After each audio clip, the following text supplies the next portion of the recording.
Haruki Murakami. Avión. O cómo hablaba él a solas, como si recitara un poema. Aquella tarde ella se lo preguntó. Oye, ¿hace mucho que tienes la costumbre de hablar a solas? Se lo dijo alzando con calma los ojos de la mesa, como si se le ocurriera de repente. Pero era obvio que no se trataba de una pregunta caprichosa que se le acabara de pasar por la cabeza. Posiblemente llevaba mucho tiempo rumiándola. Su voz poseía la inflexión rígida y un poco ronca que suele acompañar a las preguntas muy meditadas. En realidad, antes de formularlas, aquellas palabras debían de haber rodado, dubitativas, una y otra vez bajo su lengua. Ambos estaban sentados a la mesa de la cocina, uno enfrente del otro. Exceptuando los trenes que pasaban de vez en cuando, en los alrededores reinaba silencio absoluto. Demasiado, a veces. Cuando no circulaba ningún tren, la vía parecía extrañamente silenciosa. El suelo de la cocina estaba recubierto de tablas de vinilo y él sentía un frescor agradable en la planta de sus pies desnudos. Se había quitado los calcetines y se los había embutido en los bolsillos del pantalón. Era una tarde bastante calurosa para ser abril. Ella llevaba remangada hasta el codo la camisa a cuadros de tonalidades pálidas y con sus blancos dedos jugueteaba con el mango de la cucharilla del café. Él contemplaba las puntas de los dedos de la mujer. Al fijar la vista, la conciencia se volvía Roma.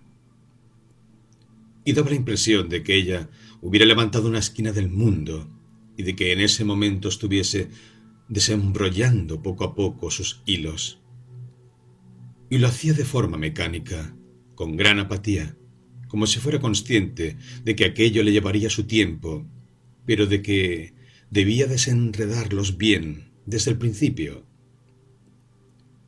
Él contemplaba sus movimientos sin decir nada. No hablaba porque no sabía qué decir. En su taza quedaba un poco de café, ya frío, que empezaba a enturbiarse. Él acababa de cumplir 20 años. Ella era 7 años mayor. Estaba casada, incluso tenía una hija. En resumen, ella era para él como la cara oculta de la luna. El marido de ella trabajaba en una agencia de viajes especializada en el extranjero, así que siempre se pasaba casi medio mes fuera de casa. Iba a Londres, a Roma, a Singapur. A marido debía de gustarle la ópera porque en las estanterías había alineados los gruesos álbumes de 3 o 4 discos con óperas de Verdi, Puccini, Donizetti, Richard Strauss, clasificados por compositores.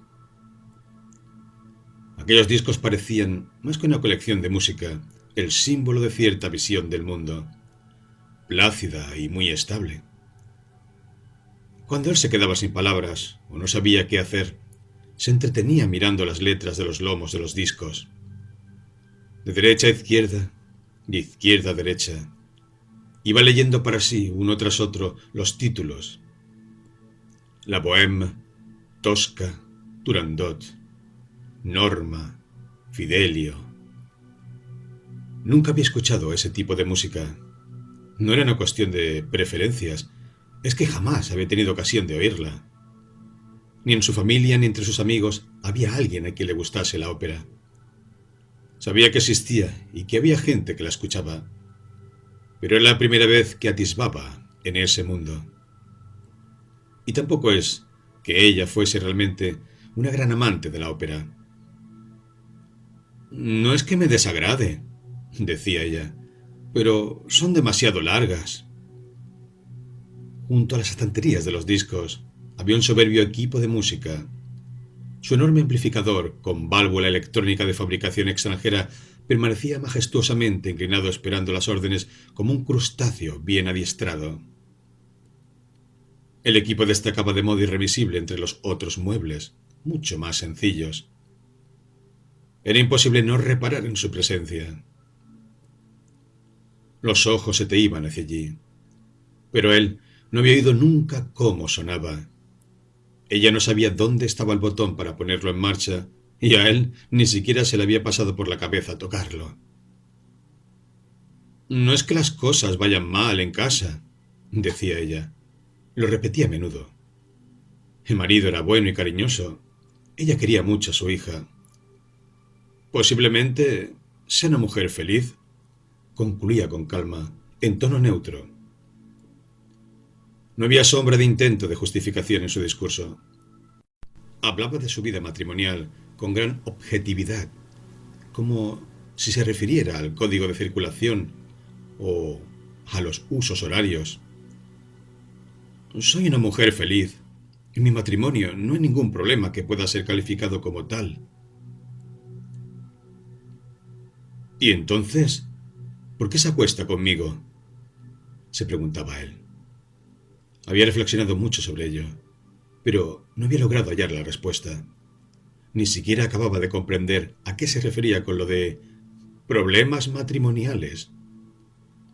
A veces deseaba preguntárselo directamente, pero no sabía cómo afrontar la cuestión. ¿Qué debía decir? ¿Podía preguntarle con franqueza? Si tan feliz eres, ¿por qué te acuestas conmigo? Si lo hago, seguro que se echará a llorar, decidía él. Lo hiciese o no, ella lloraba a menudo. Lloraba quedamente, durante un buen rato. La mayoría de las veces él no comprendía por qué. Y una vez que se echaba a llorar, ya no paraba. Por más que él intentase consolarla, ella no dejaba de llorar hasta que hubiera pasado un tiempo determinado. Sin embargo, en cuanto transcurría ese tiempo, ella, por sí misma, dejaba de llorar aunque él no hubiese hecho nada. ¿Por qué serán las personas tan distintas unas de otras?, pensaba él. Había tenido relaciones con varias mujeres en su vida. Todas lloraban y se enfadaban, pero ninguna lloraba, reía o se enfadaba de la misma forma. Había similitudes, pero las diferencias eran mucho mayores. Por lo visto, no guardaban ninguna relación con la edad. Era la primera vez que iba con una mujer mayor que él, pero la edad había resultado ser menos importante de lo que suponía. Mucho mayor sentido parecían tener las inclinaciones propias de cada uno, y concluyó que esa era una clave importante para descifrar el misterio de la vida. Cuando ella dejaba de llorar, solían hacer el amor. Ella solo tomaba la iniciativa después de haber llorado. En otros casos, era él quien la buscaba, a ella.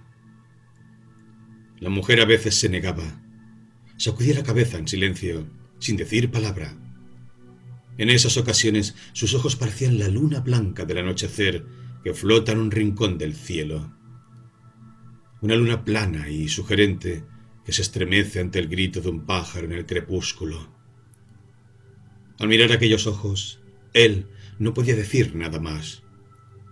Aunque lo había rechazado, no sentía ni irritación ni disgusto. Cosas que pasan, se limitaba a pensar. A veces, en su foro interno, incluso sentía alivio. En esas ocasiones, sentados ante la mesa de la cocina, hablaban en voz baja mientras se tomaban un café. Normalmente era una charla entrecortada. Ninguno de los dos era muy hablador y apenas tenían temas en común. Ahora él ya no recuerda de qué diablos hablaban entonces, solo que la charla era entrecortada. Y mientras hablaban, pasaba un tren tras otro al otro lado de la ventana. Sus encuentros sexuales eran siempre silenciosos y tranquilos. Estaban desprovistos en cierto sentido textual del término del placer carnal. Mentiríamos si hablásemos de un acto sexual falto de placer carnal, claro está. Pero allí se entremezclaban demasiadas ideas distintas, demasiados elementos, demasiados estilos. Era diferente del sexo que él había practicado hasta entonces. Le recordaba un pequeño cuarto. Un cuarto agradable, pulcro y ordenado, acogedor. Del techo colgaban hilos de colores. Cada uno tenía una forma distinta, una longitud diferente. Todos le invitaban al placer, lo excitaban. Deseaba tirar de uno. Todos los hilos aguardaban a que él tirara de ellos, pero él no sabía de cuál tirar. Todos le daban la sensación de que, al tirar de cualquiera de ellos, una visión fantástica se abriría ante sus ojos y a la vez le hacían pensar que todo podía perderse en un instante. Y eso le sumía en una gran confusión. Y mientras dudaba, los días iban llegando a su fin. Aquella desconcertante situación era superior a sus fuerzas. Hasta entonces, él había vivido según su sistema de valores. Pero mientras permanecía en aquel cuarto con aquella mujer silenciosa y mayor que él en sus brazos, oyendo el ruido que hacían los trenes al pasar, se sentía perdido en medio de un caos opresivo. ¿Amo a esta mujer?, se preguntaba a menudo. No lograba hallar una respuesta convincente. Lo único que lograba entender era lo de los hilos de colores que colgaban del techo del pequeño cuarto. Estos sí que estaban allí. Cuando aquellos extraños encuentros llegaban a su fin, ella siempre echaba un vistazo al reloj. Aún en sus brazos, apartaba ligeramente el rostro y se volvía hacia el despertador junto a la cabecera de la cama. Un radio despertador de color negro con la FM incorporada. En aquella época, los números de los radiodespertadores aún no eran digitales y consistían en unas laminillas rectangulares que se sucedían las unas a las otras con un pequeño chasquido. Cuando ella miraba el reloj, un tren pasaba cerca de la ventana. Era muy extraño, pero cada vez que ella echaba una ojeada al reloj, se oía sin falta el traqueteo del tren. Como un acto reflejo fatal, ella miraba el reloj. Pasaba el tren. Miraba el reloj para comprobar que todavía faltaba tiempo para las 4, hora en que su hija volvía del parvulario. Él había visto a la niña una sola vez, por casualidad. La única impresión que la niña le había dejado era la de ser muy tranquila. Al marido, amante de la ópera, que trabajaba en una agencia de viajes, no lo había visto nunca, cosa que era de agradecer. Ella le preguntó sobre sus soliloquios una tarde de abril. Aquel día, como era habitual, había llorado, y ambos, como era habitual, habían hecho el amor. Hoy no logra recordar por qué lloró ella aquel día. Quizás únicamente porque le apetecía llorar. Tal vez estuviera con él solo porque le gustaba llorar en brazos de alguien. Él había barajado incluso esa posibilidad. Tal vez ella no pueda llorar sola y por eso me necesite a mí. Cerraron la puerta con llave, corrieron las cortinas, llevaron el teléfono junto a la almohada y hicieron el amor sobre la cama. Con un gran silencio, como siempre. No habían acabado cuando sonó el timbre de la puerta, pero ella lo ignoró. Ni se sorprendió, ni se asustó especialmente. Lo miró sacudiendo la cabeza en silencio como diciendo: «Tranquilo, no pasa nada». El timbre sonó varias veces, pero el visitante desistió pronto y se marchó. No debía de ser nada importante, tal como decía ella. Un vendedor o algo por el estilo. ¿Cómo podía saberlo ella? De vez en cuando se oía el traqueteo de los trenes. A lo lejos tocaban el piano. Él recordaba vagamente haber oído aquella melodía en el pasado. Hacía mucho tiempo, en la escuela, en clase de música, pero no logró recordar el título. La camioneta de un vendedor de verduras pasó traqueteando por la calle principal. Con los ojos cerrados, ella lanzó un hondo suspiro. Él eyaculó. En silencio. Él fue al cuarto de baño y se duchó primero. Cuando volvió, envuelto en la toalla de baño, ella aún estaba sobre la cama, boca abajo, con los ojos cerrados. Él se sentó a su lado.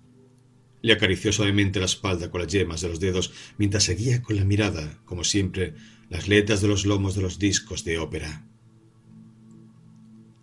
Luego, ella se levantó, se vistió, fue a la cocina y preparó café. Poco después se lo dijo.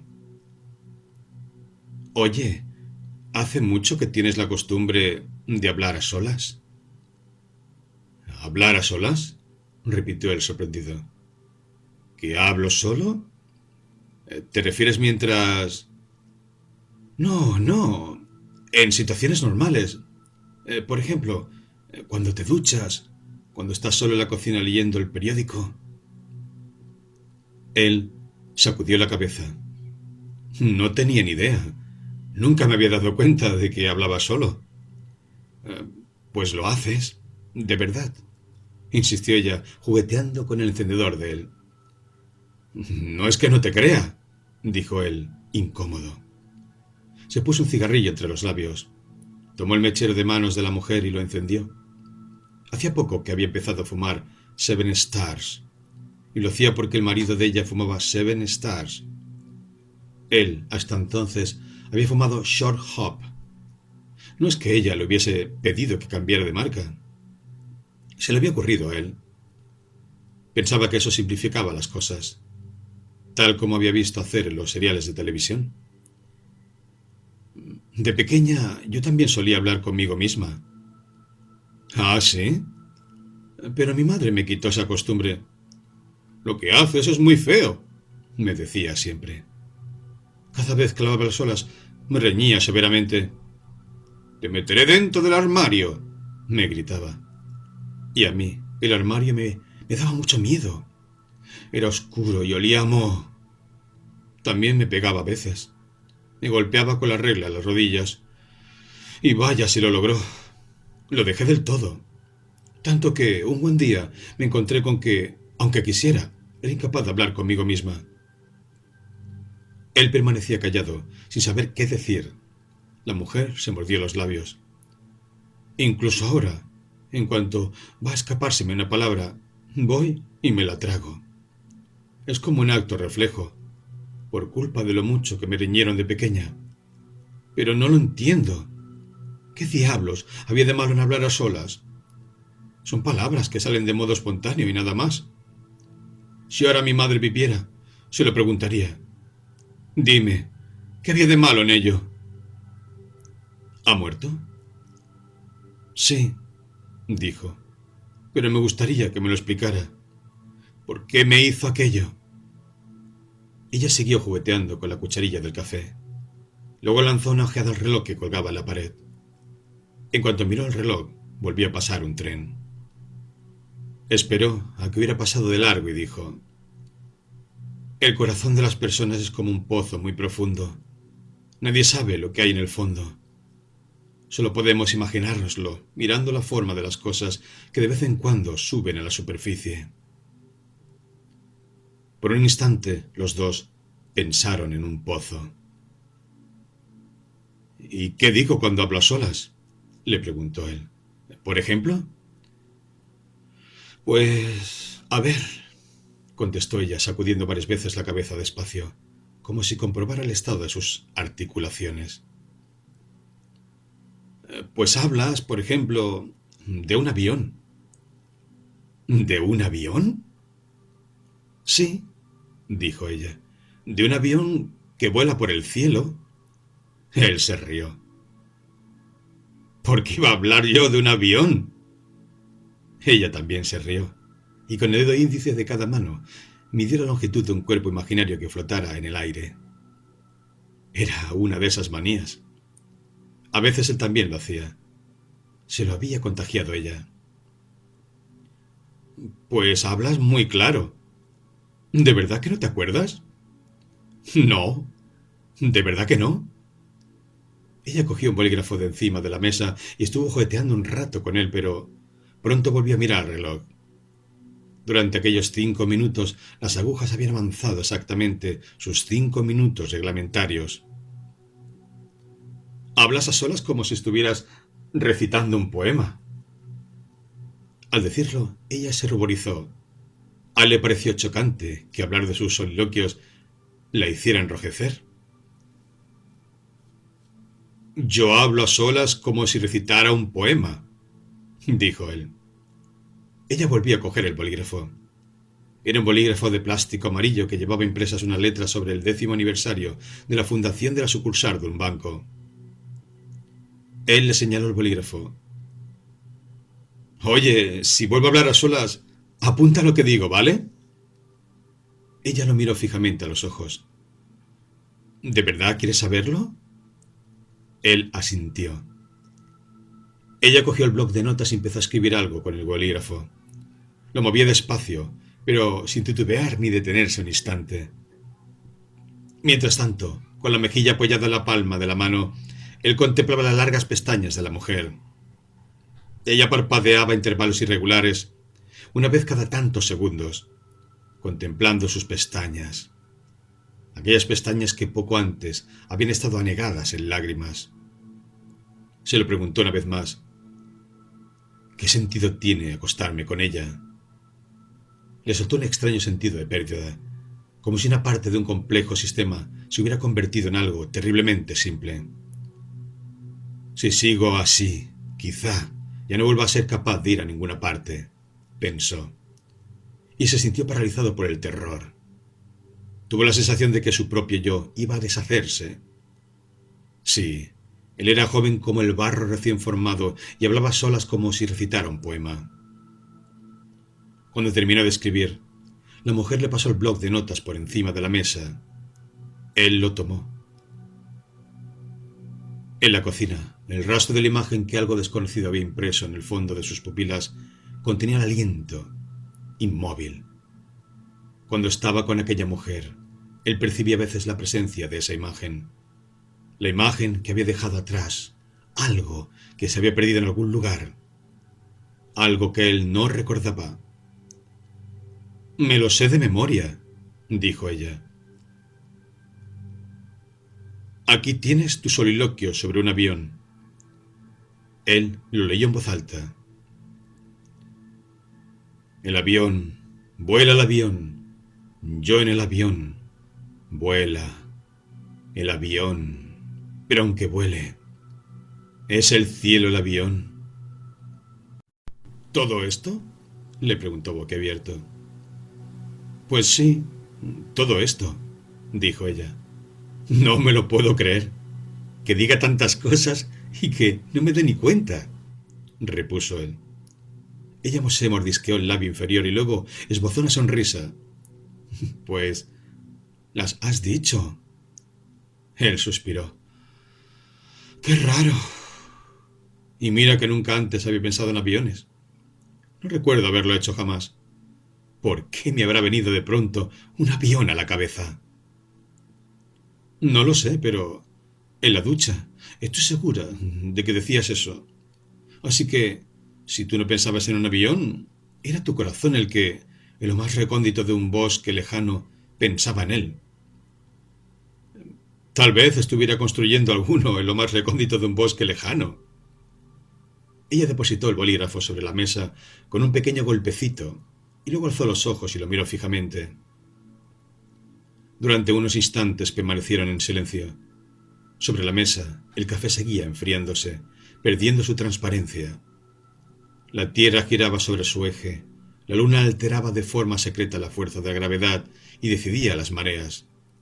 En medio del silencio, el tiempo transcurría y los trenes pasaban de largo. Él y ella pensaban en lo mismo, en un avión, en el avión que el corazón de él construía en lo más recóndito de un bosque lejano. En su tamaño, en la forma que tenía, en el color del que estaba pintado, en el lugar al que se dirigía, y en quién montaría en él. En el avión que estaba esperando a alguien en lo más recóndito de un bosque lejano. Poco a poco, ella volvió a echarse a llorar. Era la primera vez que lloraba 2 veces en un mismo día, y la última. Para ella fue algo excepcional. Él alargó el brazo por encima de la mesa y le acarició el pelo. El tacto le pareció terriblemente real, duro, liso y lejano, como la vida misma. Él piensa. Sí, en aquella época yo hablaba a solas como si estuviera recitando un poema.